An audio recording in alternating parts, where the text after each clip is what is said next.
Leadership is really the challenge to be something better than mediocre, something better than average. The step above, not just to be above from ego standpoint, but the step above so you can help someone else. What speaker was it that said, in order to lift someone up, you must be on higher ground? How true, and the challenge of leadership to be something more than average or mediocre has these components. Make this list. This is a good list. Learn to be strong, but not rude. Strength. We need rudeness we don't need. Here's where it's important to learn the graces, not just the skills. Next, be kind, but not weak. Sometimes it's easy to mistake weakness for kindness, but not true. Kindness is a powerful strength, but don't let your kindness become weakness. Next, learn to be bold, but not a bully. Boldness. We need bully. We don't need throwing weight around. We don't need trying to impress. We don't need express, yes, but impress, no. Next is to be thoughtful, but not lazy. To dream, but not just become a dreamer. To think, but not just become a thinker. To have a philosophy, but not to become just a philosopher. I know they call me, the great business philosopher, which I like the title. It's okay. But my philosophy says jot it down. Results is the name of the game. The name of the game is not philosophy. Philosophy is just a useful tool to set you on a good track so that a year from now you'll be in a better place than you would have on the old track. Hopefully most everybody here, maybe everybody here, is going to set a new track for your health and for your family and for your future and for your activity and for your productivity and for your spirituality and all the rest of good values. So be thoughtful but not lazy. Here's the next one. Be proud but not arrogant. Pride. We need team pride and community pride and state pride and country pride and personal pride and family pride, but not arrogance. Don't let your pride slip into arrogance. Here's the next one. Be humble but not timid. Some people mistake timidity for humility, but humility is a virtue. Timidity is an illness, a malady that can be corrected. You can learn to drive your timidity into such a small corner. It does not now disturb the rest of the house. Here's one more in terms of sophistication. It doesn't take much to learn and practice the art of sophistication. Here's a good one. Humor without folly. Humor has its place, but just don't cross the line so that your humor becomes folly. Next, it's okay to be witty, but not silly. If you want to lead as a parent, and lead as a manager, and lead as an entrepreneur, if you want to lead as a community leader, and lead as a senator, and lead as an important person of influence and power, witty. Yes. Silly? No. Is there something that your top achievers do that the people that aren't achieving at their level do? I'll give you two things. So first thing is, we could put this different ways, but they reclaim their habits faster than most people, or they get back on track quickly. So top performers make mistakes like everybody else. But, and I think most of us know this or have felt this from going through life, which is it's almost never the first mistake that ruins you. It's the spiral of repeated mistakes that follows. It's letting slipping up become a new habit. That is the real problem. And if you make one mistake, you miss a workout, or you miss a deadline, or you flop on a speech or a presentation. If you get back on track quickly, if the next time, the next iteration you don't miss, and you're right back where you were before, then your progress is generally maintained, and you can just continue to advance from there. But if you miss a workout, and then one would miss, workout becomes 2 weeks, and that becomes 2 months. Well, now all of a sudden you have backslided a fair amount, and you got to regain all that ground. And so I would say, another way to think about this is like a lot of people are focused on what can I achieve on my best day? And that's kind of how they select their habits. Like, what's the best thing I could do when I'm at my best? But instead, you could ask yourself, what can I stick to even on my worst day? And I think that could be your baseline. And if you try to raise that baseline a little bit, so that your bad days are a little bit better than they were before, then you never eat into the compounding as much. You don't lose that progress as much. So I think that's pretty good. They respond from mistakes quickly.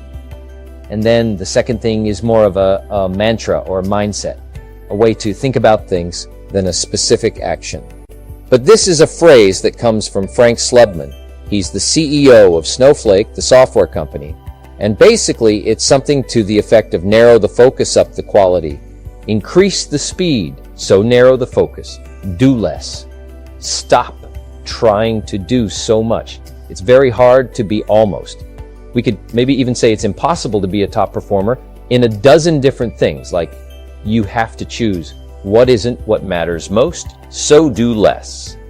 Narrow the focus, up the quality. Once you have selected those few things that truly matter, do them at an exceptional degree, right? Do them in a very high level way, and then finally up. Increase the speed only once you've selected a few things to focus on and you do them at a high level. Then you can worry about shipping more consistently, or increasing the volume, or scaling the project or whatever. And those are simple ideas. But I think that top performers take those simple ideas very seriously. And you'd be surprised how far they can take you if you do take them seriously. When I was starting out, one of the best things that somebody said to me early on was try things until something comes easily. And I think if you break that phrase down, there are two important pieces. The first is trying things, which means you need to have a philosophy of experimentation. This is actually quite different than what a lot of people do when they start out. A lot of people feel like what they need to do is read more and research more and try to, discover everything that's out there. And it's not that you shouldn't plan. It's not that preparation isn't useful, it is useful. But at some point, planning becomes its own form of procrastination. And when that happens, it's not useful anymore. And so you have to have some willingness to experiment, to try things, to test stuff out, and see what works specifically for you.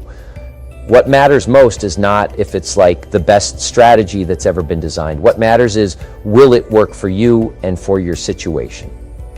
And you can only figure that out by experimenting. So that's the first part. And then the second piece is until something comes easily. Now, the key distinction here is that does not mean that it is easy, right? It doesn't mean that it's going simply or smoothly. It just means that the results are coming more easily than the other stuff that you had tried. You may still have to work very hard to get that outcome. But this, I also think, helps reveal like your strengths in the situation. So a lot of people think like your strengths are just something that like must come effortlessly to you or something.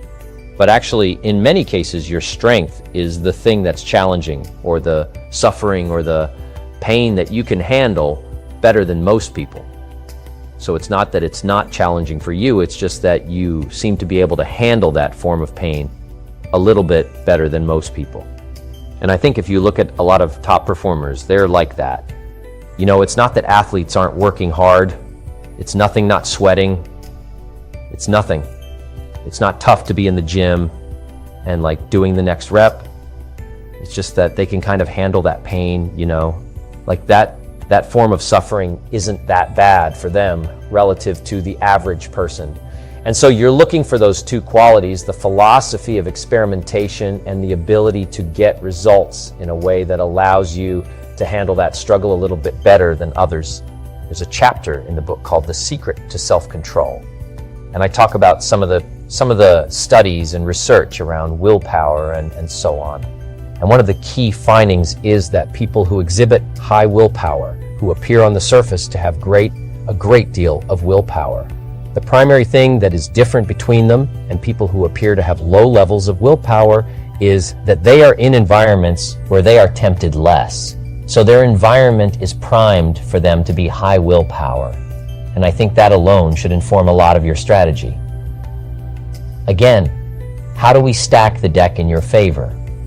How do you design an environment where you don't need to be a superhero just to get something done? You know, like if you're constantly putting yourself in a tough position, where you're fighting against the friction of the environment you're in. It's almost like a form of gravity. It sort of pulls you toward it. If I could pick one topic that I think is even more important than I realized when I wrote the book, I would probably say it's this. We are all part of multiple tribes. Some of those tribes are large, like what it means to be American or what it means to be French. And some of those tribes are smaller, like what it means to be a neighbor. Next, every leader must understand the law of averages so you can use it for your benefit and for your company, anything you might be involved in. Here's what the law of averages says. If you do something often enough, you'll get a ratio of results, and anyone can create this ratio. In baseball, we simply call it batting average. If you go up to bat 10 times, get a hit, we say you're batting 103 hits out of 10. You're batting 300.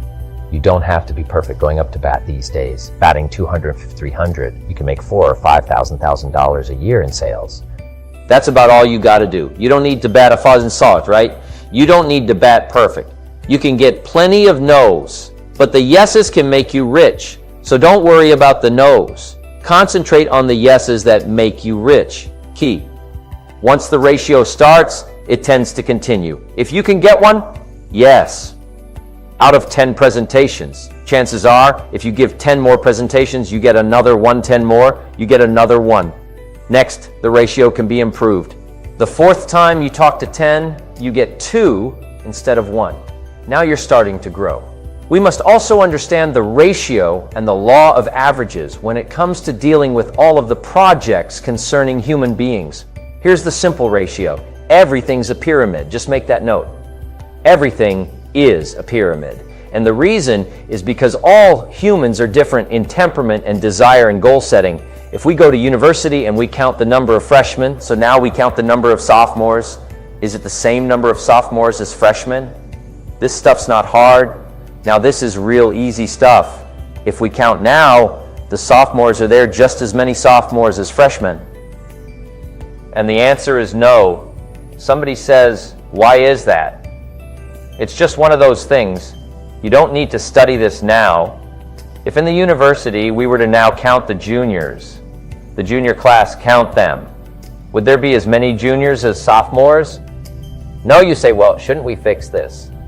And the answer is no. This is the way it is, since everybody's different. Everybody has different ambitions. This is not moral value. Now that we place on that morally, sophomores are better than freshmen, we say no. It's just that the numbers are smaller. Are there as many seniors as juniors? No. Now here is one answer to why number one, life takes its inevitable toll. Some didn't make it from one class to the next simply because their life was taken. They lost their life. Next, each human being has a different set of visions for their own future.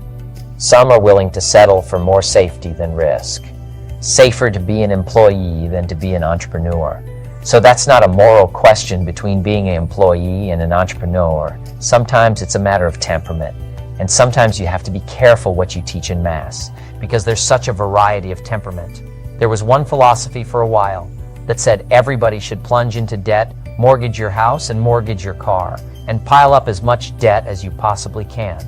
Then, you'll have this unbelievable incentive to become incredibly successful. Well, jot this down. What's an incredible incentive to one is devastation to another. So you can't recommend grandly something like that because it depends on a person's temperament. Somebody says we all should, probably not.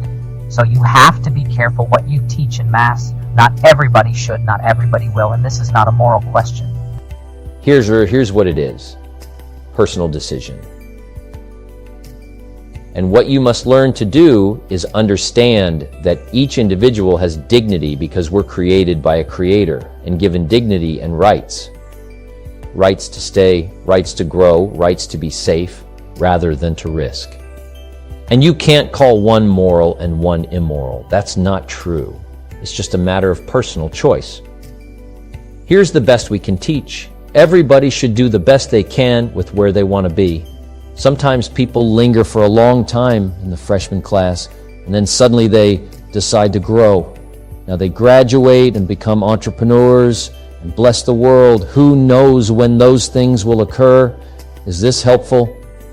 I'm telling you to understand what people want to do. I used to hope that everyone would do the same. I would hope that everyone would want to be extremely successful. I used to say, I'm going to change these people if it kills me. I almost died. I mean, you can't change them. You learn early not to send ducks to eagle school, not a matter of morality, not a matter of demeaning, but whoever wants to do whatever they do, our best encouragement is to do the best you can and keep learning. Do the best you can and keep learning. Do whatever you want to do and keep learning. Here's what I discovered. It was one of the surprising discoveries I made. People of modest means can become sophisticated because learning sophistication and practicing it is not expensive. How much is a book on unique sophistication to bless your life? $30. It's not $3,000. It's not $30,000. How much is a library card? It's free. The study and practice of sophistication is available to everyone, no matter what their modest means or wealthy means. Because jot this down, wealth does not guarantee sophistication. Wealth doesn't guarantee the graces. I know a guy that's rich, he's a clod. This guy's a clod, eats with his elbow in his soup. I mean, he's just a clod. His money has done nothing for him in terms of his sophistication and uniqueness. And yet someone of very modest means can become very sophisticated. They know the graces. They live a unique life even though they have modest means. Interesting. So understand that all life is a pyramid. Let everybody do whatever they wish to do. Encourage everybody to do better, but let people linger if they wish to linger. Let them grow. If they wish to grow, help them change. If they wish to change, okay, here's what's next. If you're working with people to understand, learn to work with the people who deserve it, not the people who need it. Because we must operate like life operates. Life was designed not to give us what we need. Life was designed to give us what we deserve. And if you've got people to work with the ones that deserve it. Now here's the next part that's very important for a leader management to understand. Now you must teach people how to deserve your time. You must teach people how to deserve your help. You say, Mary, if you'll do this and this, I'll do all of this. And if you'll do this and this and this, I'm telling you, I will do all of this. I will meet you more than what? Halfway. But you've got to come toward the halfway part. And probably since I'm so anxious to work with you, if you'll start taking these steps, I'll probably meet you more than halfway. We learn not to go all the way just because of need. Unless someone needs to be rescued, unless the situation is out of control and there's no other way. Next, don't expect the pear tree to bear apples. I used to try to change everything. You can hang apples on a pear tree. I'm telling you, it won't help. You can put up a sign, this is an apple tree. Sure enough, come the season pears. Here's what I learned. You cannot change people, but they can change themselves. You cannot change people, but they can change themselves. Incredible capital in your business isn't what matters, okay? It's not the money that buys you a future. It's your skills that buy you a future. Money and no skills. And I'm telling you, you're still poor money and no ambition. Where are you money and no courage? You're broke.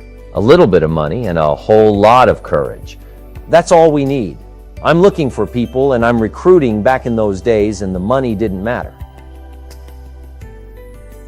What mattered to me was somebody's willingness, somebody's ingenuity, somebody's willingness to try, right? If they had $1 to invest, that was plenty for me. $1 and some ambition. And I can show you how to get rich, and it'll be one of the classic stories of the company. I go to recruit somebody, they say, I don't have any money. See, I've been looking for you for 6 months. Let me show you how to do it without any money, because here's the rules of capitalism. Got this down. You can either buy and sell, or if you're in certain circumstances, you can sell and buy if you've got ambition. Now, If you haven't got ambition, we can't cure that. And money won't cure lack of ambition. But if you've got $1 and some ambition, I'll show you how to get rich. And even if you don't have $1, I'll show you how to get rich because you can sell and buy. Somebody says, as soon as the product arrives, I'll sell it. Then you don't understand. You don't understand the magic of fortune if you say I have to wait till it gets here to sell it. And you probably don't understand the value of your own story. Once I understood that, I knew I was going to be wealthy. That's why right in the beginning, I started giving big tips. I knew I was going to be wealthy. Say, wow, this guy tips like a rich man says. That's right, he tips like a rich man. Even in the beginning, I tipped like a rich man because I knew I was going to be rich.